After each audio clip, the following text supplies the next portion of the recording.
La gauche a gagné ses élections municipales de 2026 à Paris, Lyon et Marseille, les trois plus grandes villes françaises. La droite, quant à elle, obtient des scores encore plus importants qu'il y a 6 ans en 2020. Pour Paris, c'est Emmanuel Grégoire pour le Parti Socialiste et la gauche qui gagne cette élection avec 50% face à Rachida Dati pour le camp de la droite avec 41%. À Lyon, c'est Grégory Doucet qui obtient 50% face à Jean-Michel Aulas. 49% à droite, donc Jean-Michel Aulas. Il a d'ailleurs déposé un recours pour faire annuler cette élection.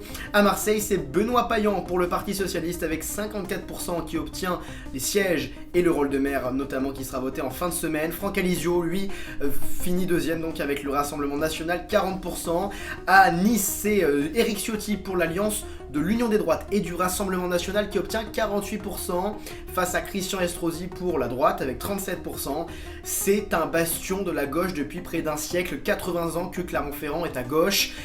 Olivier Bianchi, notamment, a obtenu 45%, mais il n'a fini que deuxième face à Julien Bonny, 50% pour la droite, les Républicains. C'est donc un effondrement pour la gauche, notamment pour ces élections municipales, d'après les chiffres du ministère de l'Intérieur et de France Info.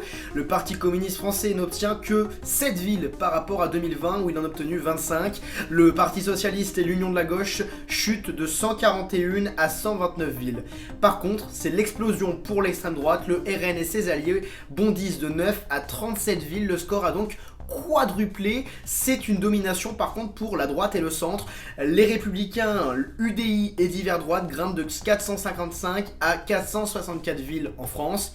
Le centre, le socle présidentiel, progresse de 140 à 177 villes. C'est donc une domination totale de la droite dans cette élection. Par contre, les grandes métropoles de plus de 100 000 habitants sont dominées majoritairement par la gauche avec 52% des mairies contre 43% pour la droite et le centre. Les villes moyennes de 30 000 à 100 000 habitants, c'est la droite et le centre qui prennent le large avec 59% des sièges. Et puis pour les toutes petites villes de moins de 10 000 habitants, là c'est une domination totale de la droite et du centre à 53% contre seulement 23% pour la gauche. Moi évidemment, je vous tiens au courant de la suite de l'actualité. Bonne soirée à tous et à demain.